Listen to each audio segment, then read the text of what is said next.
Okay folks, this is the moment you've been waiting for. It's setup tour time, and this is my office. It's not much right now. We've got a lot of stuff just on the floor over here, including my YouTube silver play button, which I'd never actually put up on the wall. The vacuum cleaner is up here. There is the Minecraft soundtrack album cover in a frame that I also haven't put up on the walls. I've got 3 monitors. One of them is square for some reason, but these are both 1080p panels. I've got these big speakers that I've had for about 15 years. The table over there is kind of filled with junk, and it just doesn't feel right.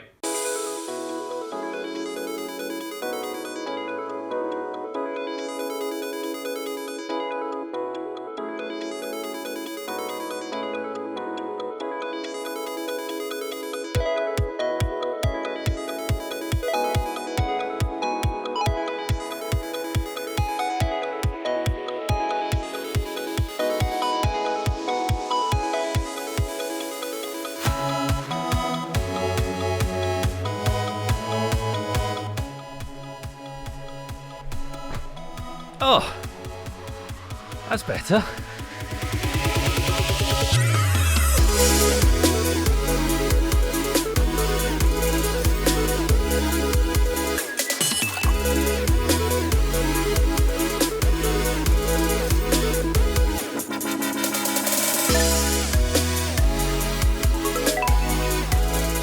Hello everyone, my name is Pixlriffs and welcome to my studio tour vlog. This is going to be a setup tour video that's going to show you around my entire setup and how I do what I do, along with all of the nerdy stuff that is behind me, because as you can see there's a lot more of that in the room now. As you saw at the beginning of this vlog, my office used to be a bit of a mess, and it was like that for a few years. It kind of felt like I had just moved in, even though we had lived in this house for a while.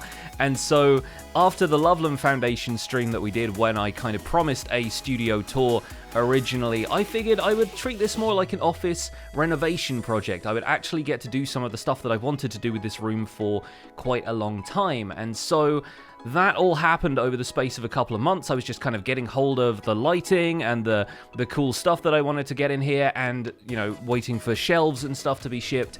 And while that was happening, Nvidia and Scan got in touch about the RTX deal and said, hey, we can make you this really cool PC that's going to be basically the centerpiece of your setup from that point on, which was a really great idea. And of course, I wanted to wait for that to get here so that the setup really felt complete and we could make this video happen. So it's been a long time coming, but at last I'm going to be able to show you guys around my office, show you what I do, and show you how my whole setup is put together. So welcome to the official Pixlriffs studio tour, and I hope you enjoy looking around.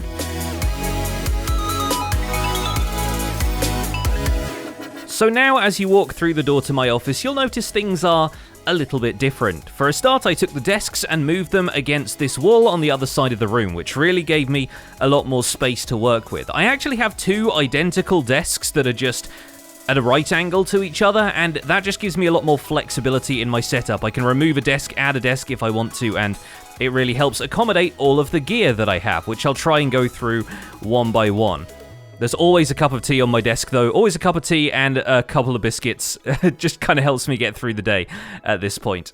So I still have the same chair that I basically always had, but a few other things about my setup have changed recently. Namely, I got rid of the square monitor and I now have a 4K monitor over here on the left-hand side, which is the one that I got around the time the RTX series started. My 2 1080p monitors are stacked to that side, which leaves room in the top left for my key light that I use to light my streams, and a space there where this camera would go if I wasn't using it to record the tour. So Avatar: The Last Airbender is probably one of my favourite TV series ever, and I could not resist getting my favourite character Appa in plush form over there on the left-hand speaker next to the Nord from Skyrim and Daenerys Targaryen. I think I got those figures in a loot crate like years ago at this point, but it's always nice to have those nerdy toys around. Here I've got my keyboard. I've been using this for a couple of years. Corsair mouse over there on the right-hand side. because I am right-handed, and we've got an Elgato Stream Deck here that helps me control all of the stuff on my stream, whether it's launching the software, controlling the lighting, switching scenes, and posting messages automatically in the chat. And there's a second profile, if you click the top left button, that actually allows me to change the lighting behind me in the studio to whatever I want. I recently got hold of some software that allows my Twitch chat to change the lighting using channel points, but it's kind of nice to have master control for it myself, and I've got presets programmed in for the different Minecraft dimensions, rainbow colors, all kinds of stuff like that. To my left, I have an audio mixer, which is something that I've been using since my college days, so it's just really comfortable for me to use. And I have an XLR SM7B mic, which has kind of been a recent addition to my setup and is the reason everything sounds so smooth on here these days.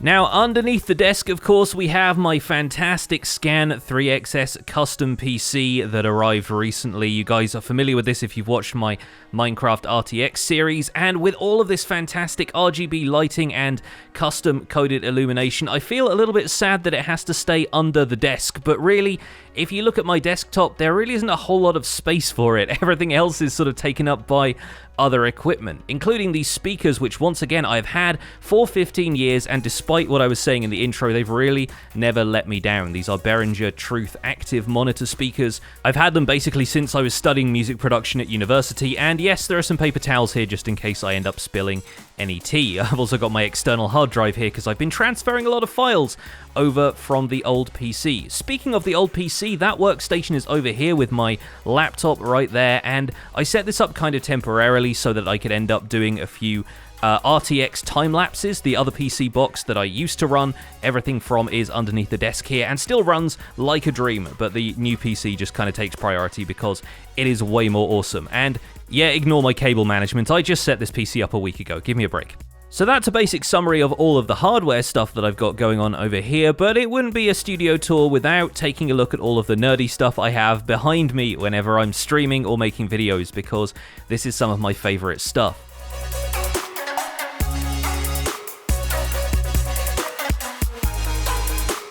So I used to work for Disney Interactive up until about 2015, and with Monsters, Inc. being basically my favorite Pixar movie, I couldn't resist getting a plush Sully. The Mike Wazowski is a talking doll version that was actually given to me as a gift. Got a couple of Monsters University Pez dispensers, and in the center there is my Dungeon Master screen with my Dungeons & Dragons books. I'll be getting into a bunch of D&D stuff this year. Down there, of course, we have some Disney Infinity figures, RIP Disney Infinity, and that moves into some of the other gaming stuff. Got a GameCube there that was given to me by a friend. We have a second Xbox controller just in case I need a spare or I play any two-player stuff with my wife, and over here we've got a bunch of Minecraft merchandise, some of which I bought myself and some of which was sent to me. So the guide to Minecraft Dungeons and the Builders and Biomes board game are things that I got myself, but a couple of things like the plush zombie and the creeper nightlight were sent to me ahead of this year's Minecraft Live, and I even have some stuff from Minecon in 2017, like the Zombie Pigman pin and that commemorative Minecoin that was given to me by Mark Watson of the Mojang team. Up here, sat on top of the GameCube, we have a plush Thor that I got from a Disney induction day, and he's wearing a Snorlax hat that was sent to me as a Christmas present from my sister.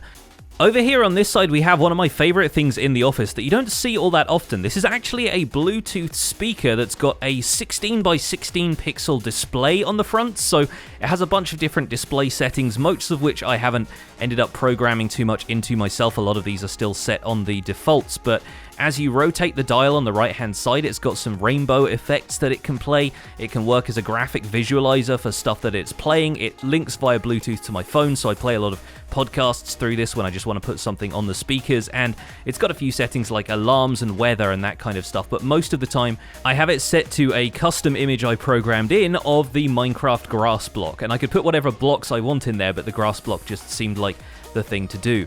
Over here I've got some other shelves, obviously for a bunch of miscellaneous storage, camera bits, and old boxes for various things. I've got my train conductor's hat here. If anybody's been on my streams whenever a hype train has happened, you might be familiar with that. And of course, we've got the train whistle to go along with that, which makes a pretty almighty sound. On top of the shelves over here, we have a few other miscellaneous things. My Xbox controller is up there right now. Got this little pocket operator, which is actually a programmable synth about the size of a calculator, and some other camera equipment. This is what I used to take pictures of all of the foxes in the backyard. Got some other bits and pieces. Some blue light blocking glasses that I also got as part of the Minecraft Live package, and The box is for a bunch of computer equipment. My green screen is down there in that giant bag as well, along with a few camera, tripods, and mic stands and stuff like that. We got a printer over here, of course, always need a printer. It basically never works whenever I turn it on. And down here I actually have a little bit of artwork that I've been meaning to still put up on the walls. This is a couple of pieces my wife bought for me by an artist called Cosimo Galuzzi. They're really beautiful prints of a couple of very kind of surreal sci-fi pieces. Super colourful, really my aesthetic, but I just don't have a good place to put them up yet, and I don't have the right frames for them. When I find the right frames, though, they're definitely going up here in the office because I really like the style of those. On the subject of really awesome artwork, my friend Ella made me this really nice cross-stitch that says Mine Sweet Mine. I got that for Christmas a year or two ago. And in the cubbies opposite that are a Destiny Hunter Ghost figurine, a Nerf gun, and the Creeper mask that I got with the stuff from Minecraft Live. To take some of the natural echo out of the room, I ended up installing 5 acoustic panels, and I also finally put up the 100,000 subscriber YouTube Silver Play Button Award. Last but not least, I actually brought my guitar up here because I spend a lot of time in my office and I figured it would encourage me to play it more. This is an Alvarez Baritone acoustic guitar that I've owned for a couple of years now, and I will usually find myself picking it up and strumming a few chords whenever I've got a video uploading or rendering. So now that we've taken a really good look around my office, I'm going to show you guys more of the digital environment. We're going to log onto my PC and I'll show you what I use in terms of software when I'm making videos for YouTube or streaming to Twitch.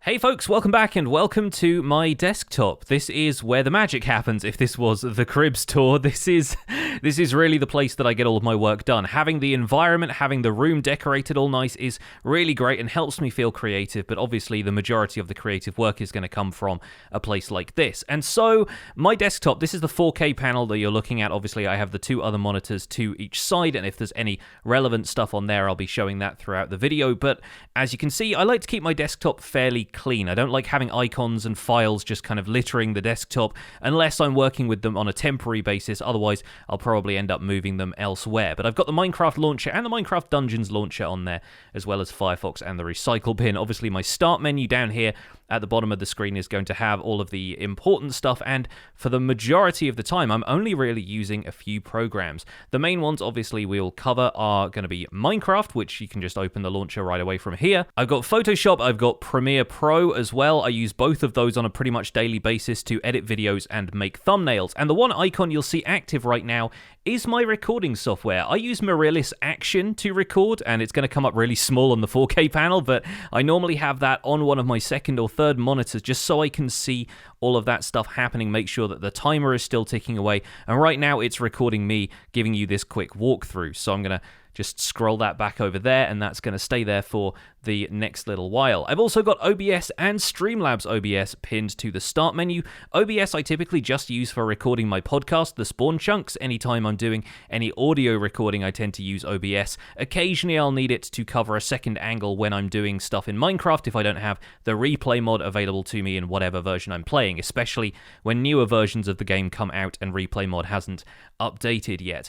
Streamlabs OBS is the one I use to stream to Twitch, and that's just because it has so many of the aspects of streaming built into it in a way that you would have to figure out with plugins and stuff with OBS. I'm going to briefly load up Streamlabs OBS, and hopefully this doesn't end up conflicting with the action recording, but it seems like everything there is going fine. And if I enable a bunch of stuff over here, I can drag this over to the main window, and you can see what exactly is going on. So at this point, I've got my Streamlabs environment pretty well configured. I've got my preview up here, all of my event list and stuff where people can gift subs and bits and that kind of stuff. Anybody who raids, their messages and stuff will come up here. And then I've got a bunch of scenes set up which are linked to both my Stream Deck, hello, it's me again, and the hotkeys on my keyboard. So if I hit 9, it goes back to the intro screen. I hit 7, it goes back to intermission. And then if I hit 1, that takes it to this screen, which normally would have a Minecraft window up there. I just don't have Minecraft loaded up right now. And then I hit the minus key and it says bye, and it has the screen that says thanks for watching. All of that stuff is controllable from my Stream Deck as well. It's just kind of nice to have all of that stuff in 2 different places. That way if one version fails, then I can always rely on the other one. And that's all set up using hotkeys and everything else. And I'll use 3 other pieces of software most of the time when I'm streaming, just so that I can control a couple of other aspects of the stream. This program Snaz just provides a really easy way of generating stuff like countdowns and timers and various things that I might want to use if I'm just counting down the 5 minutes before I start a stream and the audience is still coming in. This is what controls the countdown on the screen. Really simple. All you need to do is start and stop that from there, and it generates a text file which Streamlabs OBS can then read and generate a timer on the screen. I use a program called Pretzel to provide copyright-free music because this is just loaded with tracks that are copyright-free or Creative Commons, so that all it needs to do is attribute the song to the artist in the chat, which it does automatically through a bot, and the stream gets to listen to music without any worries about my stream getting DMCA takedowns or anything like that. Last of all, we have Lumia, which really just runs in the background, and that's the program I use to connect my Twitch channel points and other alerts to my lighting in my studio, so that when people are watching me on the stream, they can actually see the lights changing in real time and control the lights changing in real time using the channel points that they've accumulated from watching the stream. But when it's time to edit, I load up Premiere Pro, and Premiere Pro already has a bunch of templates and stuff set up that I just work from every time I start a new episode. So you'll see when I log in here, I've got a whole bunch of stuff for the spawn chunks. The file called FCR Audio that's currently highlighted is actually the audio tracks that I use on the Hermitcraft recap whenever I'm doing voiceover for that.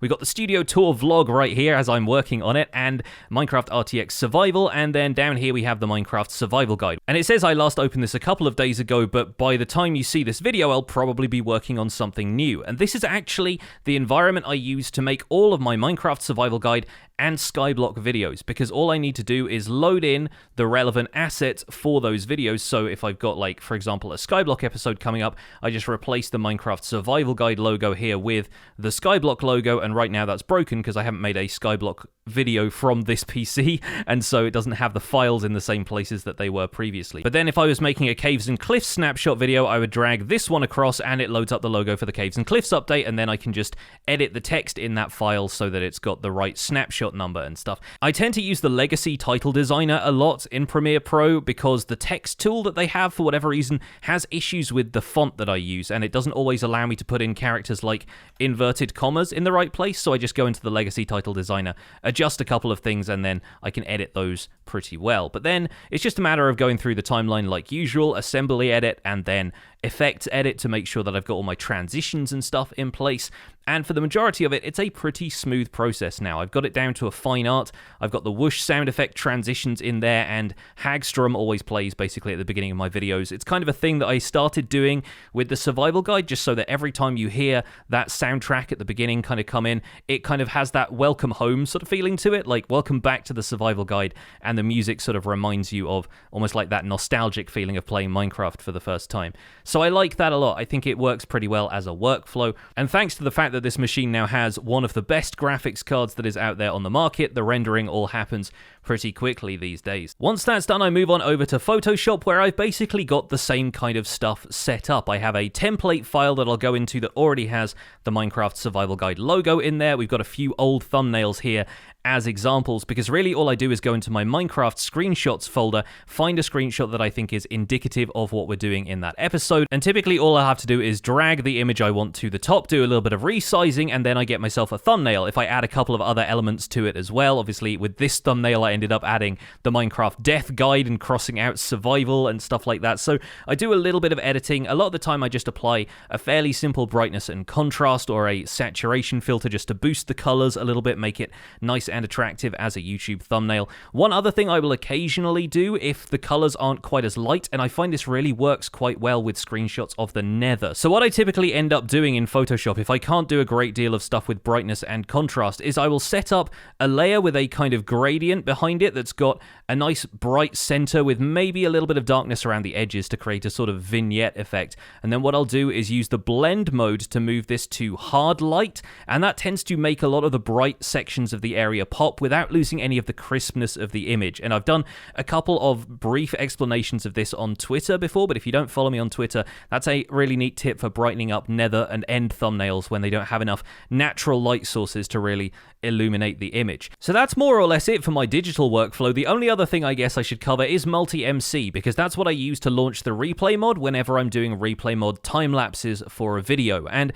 that just involves setting up an instance of Minecraft that has the replay mod and all of the relevant relevant installed stuff attached to it. It's nice and simple to do. I've got a couple of tutorials about that from back in the day, which are still pretty relevant to how it works now, but the majority of the time, when I'm just playing typical Minecraft gameplay, I load up the Minecraft launcher, launch my worlds, and I'm good to go from there. So that wraps up the digital side of things, and that's where we're going to leave today's studio tour. I really hope you enjoyed taking a look around my setup and just seeing everything that goes on inside this studio day to day while I'm making my Minecraft videos and streaming for you guys. Thank you so much for watching. As always, my name has been Pixlriffs. Please don't forget to leave a like on this video if you enjoyed it. Subscribe if you want to see more. Hope you all have a happy holiday season, and I'll see you guys soon. Take care. Bye for now.